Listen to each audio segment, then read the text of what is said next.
ये एसपीओ, ये होमगार्ड, ये आपके डेली वेजर, ये जो आपके एनवाईसी या जितने भी लोग जो डेली वेजर्स हैं या दूसरे लोग जो हॉर्टिकल्चर, एग्रीकल्चर, पीडब्ल्यूडी, जितने भी डेली वेजर लगे थे, 2 तारीख अगर आप आ रहे हैं सेक्रेटरीट में तो मैं उनको पूछता हूं, बताओ बेरोजगारी 12 साल में जितनी पोस्टें वेकेंट हुई किसी भी डिपार्टमेंट में, एक डाटा आप लोग भी निकाल लीजिए, पूछिए आपने क्यों नहीं फिल की, उनको पूछ लीजिए।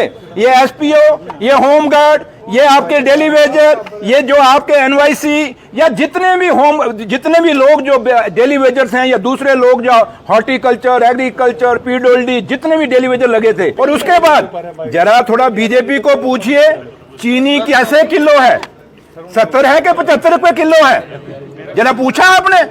आप पूछ रहे हैं कि दालें कितने रुपए किलो हैं, आप पूछ रहे हैं सब्जी का रेट क्या है, प्याज का। सुनिए भैया, सवाल पूछोगे जवाब तो देना तो दो। हाँ, क्यों लगे, पहले रुक तो जाओ, सब्र रखो। आप भी बीजेपी की तरह जल्दबाजी में रहते हो। अब आप मुझे बताएं कि प्याज का रेट क्या है। जब बीजेपी और पीडीपी से जो सरकार से पहले प्याज क्या था और आज जब बीजेपी की सरकार, प्योरली बीजेपी की सरकार है देश में, क्या बीजेपी के लोगों को पूछो कि एक प्याज आम गरीब खाता है, एक दाल एक आम गरीब खाता है, एक आम जो बिजली तो बड़े बड़े लोगों को, जो आप बड़े बड़े अमीर लोग हैं वो बातें करें, लेकिन गरीब आदमी जिसका एक बल्ब जलता है, मुझे बताएं वो, उसको बेचारे को क्या पता कि बिल बढ़ा नहीं बढ़ा। उसको ये पता है कि मेरी चीनी जो मैंने चाय पीनी है, कईयों को चस्का होता है, जब तक चाय ना पिए सुबह नींद नहीं खुलती, उनके लिए चीनी का रेट बढ़। क्या आपने पूछा उनको? जरा ये सुनील शर्मा साहब को बिजली, प्याज, दालें, सब्जियां, इनका रेट पूछ लीजिए।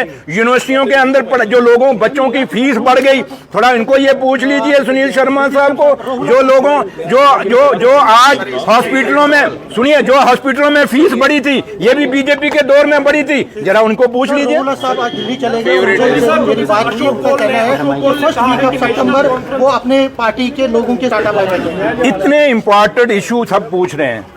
बिजली की दरें क्यों बढ़ गई, महंगाई क्यों हो गई, बीजेपी जम्मू की डिस्क्रिमिनेशन क्यों नहीं दूर कर रही। आपका राहुल साहब पे जाके सुई खड़ी हो गई। राहुल साहब क्या करेंगे, उनका अपना फैसला है। उसमें डॉक्टर साहब ने भी, मेरे लीडर कायदे सानी डॉक्टर फारूक अब्दुल्ला साहब ने भी कह दिया। मुझे नहीं लगता कि मुझे उस पर कोई बयान देना चाहिए। ये राहुल साहब का अपना पर्सनल फैसला होगा।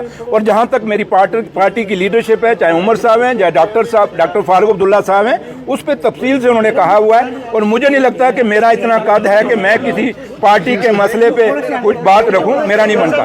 सर एक सवाल सर, धारा 370 को लेकर सवाल है। हमारे गरीबों की जमीनें बाहर के लोगों को नहीं लेने देंगे, ये वादा बीजेपी ने किया था, अगर आपको याद होगा।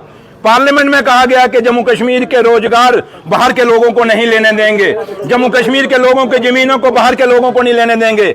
इसलिए जितनी हमारी जिम्मेवारी है स्पेशल स्टेटस के लिए और स्टेटहुड के लिए, उससे दुगनी जिम्मेवारी बीजेपी के लोगों को है। अब बीजेपी के लोग क्या करते हैं, क्या जम्मू कश्मीर के लोगों को धोखा देते हैं या इंसाफ करते हैं, ये फैसला उन पे है। 2029 में लोग जरूर बीजेपी को जवाब देंगे। अब जम्मू के लोग भी इनकी बातों से तंग आ जाएंगे। करने से पहले पूछ लो। आप मुझे बताएं, कल ये अशोक कौल साहब कहीं एक बयान दे रहा था, जो आप सवाल पूछते नहीं हो क्योंकि आपको पता नहीं प्यार है अशोक कौल साहब से।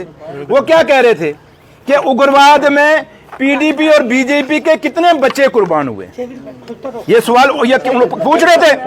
अशोक कौल साहब को कहना कि आप क्या जम्मू कश्मीर के या हिंदुस्तान के बच्चों के साथ आपको इतनी नफरत है। बच्चा चाहे वो गरीब का मरे, बच्चा चाहे वो बीजेपी का किसी का शहीद हो, बच्चा किसी नेशनल कॉन्फ्रेंस या पीडीपी या कांग्रेस या किसी भी पार्टी का, या आम आदमी का भी बच्चा कहीं अगर मिलिटेंसी में मारा जाता है तो वो बड़ी दुख की बात होती है। ये कौन सी गिनती अशोक कौल साहब आप शुरू कर रहे हो? अगर आप ये गिनती शुरू करते हो तो अशोक कौल साहब, मैं जम्मू कश्मीर की बीजेपी को पूछना चाहता हूं, जब राम मंदिर की कार सेवा शुरू हुई थी, कितने जम्मू कश्मीर के वो लीडर हैं जिनके बच्चों की वहां कुर्बानी लगी थी? कितने लीडर थे बीजेपी के जिन्होंने अपने बच्चे वहां कार सेवा के लिए भेजे थे? वहां मुझे याद है, आज भी मैं उसमें कॉलेज में पढ़ता था, छोटे छोटे बच्चे आम घरों से जम्मू कश्मीर से गए थे।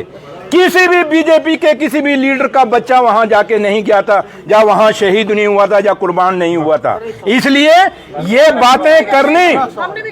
बातें बीजेपी को कहिए करनी बंद कर दीजिए। बच्चों की कुर्बानियों की, शहादतों की हिसाब लेना बंद कर दीजिए।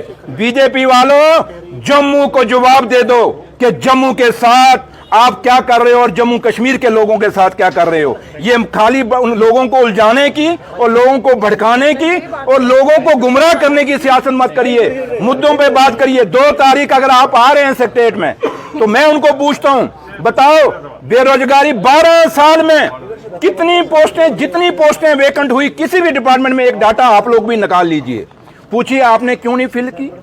उनको पूछ लीजिए, ये एसपीओ, ये होमगार्ड, ये आपके डेली वेजर, ये जो आपके एनवाईसी, या जितने भी लोग जो डेली वेजर्स हैं, या दूसरे लोग जो हॉर्टिकल्चर, एग्रीकल्चर, पीडब्ल्यूडी, जितने भी डेली वेजर लगे थे, 12 साल में उन्होंने रेगुलराइज क्यों नहीं किए, क्यों नहीं पक्के किए। वो बेरोजगारी की बात करते हैं, उनको पूछिए, आपने वादा किया था कि 2 करोड़ रोजगार देंगे, तो पूरे देश में जम्मू कश्मीर का उस 2 करोड़ में जो हिस्सेदारी बनती थी उसमें से कितने आपने लगा दिए। उन्होंने कहा था 15 लाख रुपए हम लोगों के खातों में डालेंगे। तो बीजेपी वालों, 2 तारीख को सिविल सेक्रेटरीट कश्मीर में जाने से पहले वो 15 लाख जो गरीबों के खाते आपने खुलवाए थे उसमें डलवा के जाना, फिर अपना मुंह जाके सेक्रेटरीट में दिखाना।